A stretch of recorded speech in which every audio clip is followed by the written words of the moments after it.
في رمضان كلنا بنفطر وبنقول الحمد لله الأكل موجود.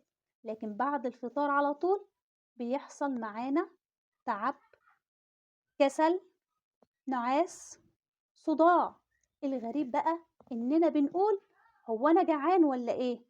المفاجأة إن المشكلة مش في كمية الأكل، المشكلة في نوعية الأكل وكمان توقيت الأكل والعادات اليومية الخاطئة للأسف.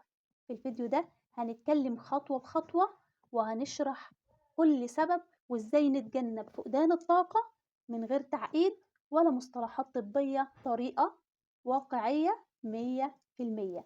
خليكم معايا للآخر لو أول مرة تشوفوني، وما تنسوش تحطوا لايك وتشتركوا في القناة. أنا أميرة أخصائية تغذية، ويلا بينا على بركة الله نبدأ مع بعض الفيديو، وهنقسمه مع بعض الأجزاء علشان نفهم كويس جدا. أول جزء معانا الطاقة مش في الكمية. كتير بنفتكر إن الطاقة بتساوي طبق مليان رز أو أكل كتير، لكن الحقيقة إن الطاقة هي أكل متوازن زائد توقيت مظبوط زائد شوية وعي في العادات. مثال كده معانا، لو أنا جبت طبق كبير من الرز والمكرونة ممكن يخلي الجسم يعاني بعد ساعتين من تقل وكسل ونوم سريع، تحس إن أنت عايز تنام. لكن لو جبت طبق صغير متوازن عبارة بقى عن بروتين وشوية خضار شوية نشويات، سواء كان برضو رز أو مكرونة بس شوية صغيرين مع بروتين قطعة لحمة، صدر فرخة مع شوية خضار سواء بقى خضار مطهي أو سلطة خضراء، ممكن يخلي الجسم نشيط طول اليوم.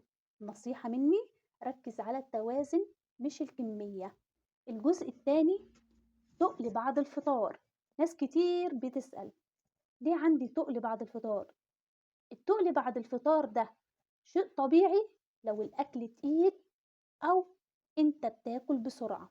السبب أكل تقيل مرة واحدة، أو إن أنت بتاكل بسرعة، أو أنت بتشرب سوائل كتير مرة واحدة. ناس كتير جدا قبل الفطار بتلاقيها تمسك عصير وتبدأ بعصاير وتشرب كمية كبيرة، وده غلط جدا جدا. أنا بفطر على تمرة، ده الأفضل، أو بق واحد من المية اللي هي شربة مية، وبعد كده بصلي المغرب، وبعد كده ببدأ بقى آكل، وببدأ واحدة واحدة يا جماعة. لكن للأسف ناس كتير تلاقيها تشرب سوائل كتير جدا مرة واحدة، سواء السوائل دي مية عادية برضو غلط جدا، أو إن هي تشرب سوائل زي عصاير بتكون محلية بالسكر، أو تاكل حلويات، أو عصير جاهز. أيا كان الجسم بدل ما بيستفيد بيحاول بقى إن هو يتكيف، يخزن، يحاول يهضم بسرعة، وده إحنا بنحسه في صورة كسل وصورة تعب.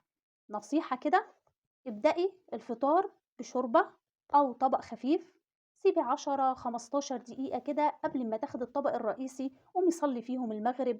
حلو قوي قوي إن احنا نفطر على تمر أو شوربة صغيرة من الماء، أو حتى بق عصير لو انت بتحبي تفطري على عصير، وقومي اتوضي وصلي المغرب، وبعد كده بقى خدي الطبق الرئيسي بتاعك. نقلل بقى من الحلويات بعد الأكل على طول، يا ريت نسيب الحلويات دي بعد صلاة التراويح كده، وتبقى برضو حاجة بسيطة مش كميات كبيرة. الجزء المهم بقى اللي كلنا محتاجين نعرفه، حلويات رمضان مش مشكلة في حد ذاتها، لكن توقيت الأكل وطريقة الأكل هو ده المشكلة. إن احنا بناكل حلويات بسرعة، إن احنا بناكل حلويات بكميات كبيرة، السكر بيعلى بسرعة وهوب ينزل بسرعة. النزول ده للأسف بيحسسك بصداع وتعب، وكمان بتجوع تاني بسرعة. النتيجة بقى إن الجسم بيقولك أنا مش قادر، ونحس بقى بالعكس تماما، نحس إن إحنا محتاجين طاقة، عايزين ناكل تاني، ونلاقي نفسنا أضعف من أول ما فطرنا. نصيحة، خلي الحلويات بعد صلاة التراويح مش بعد الفطار على طول. جزء بقى المهم السحور وتأثيره على يومنا بالكامل. السحور ده مش وجبة عادية، ده المفتاح لكل يومك. لو سحور تقيل جدا هتحس بتقل خلال اليوم، لو السحور خفيف جدا هتحس بجوع سريع وهتعطش بسرعة، لو توقيته غلط كل الجسم هيضيع الطاقة. مش فاهمين؟ تعالوا معايا الأمثلة نوضح بيها الكلام ده. لو أنت بتاخد بروتين ومعاه مثلًا شوفان زائد خضار، ده سحور مثالي 100%، وجبة متوازنة وصحية. طب لو أنت بقى بتاخد سحور تقيل على نفس المعدة دي، إيه اللي هيحصل لك؟ هيحصل لك تعب وكسل طول اليوم. طيب تعالوا بينا نتنقل لنقطة مهمة جدًا، وهي العادات اليومية في رمضان. عاداتنا اليومية مهمة جدًا، زي إيه؟ شرب مَيّة على فترات، إن إحنا نقسّم الوجبات بتاعتنا، نبدأ الأول بمَيّة أو تمر، وبعد كده نقوم نصلّي المغرب، وبعد كده ناخد الفطار بتاعنا الرئيسي أو الطبق الرئيسي، وبعد صلاة التراويح ناخد الحلويات أو ناخد فاكهة أيًا كان، ونقسّم كده كل فترة ناخد حاجة أو كل كام ساعة ناكل حاجة، ما نملاش بطننا مرّة واحدة. نعمل حركات بسيطة بعد الفطار حتى لو هنمشي. أقول لكم كفاية علينا أوي إن إحنا نصلي التراويح، بس يا ريت إن إحنا نصليها منها ناخد حسنات ومنها رياضة رهيبة لجسمك. صدقني الصلاة دي بتحرك جسمك كله. إن إحنا ننظم يومنا، وده حاجة مهمة جدا معظمنا بيفتقدها في رمضان.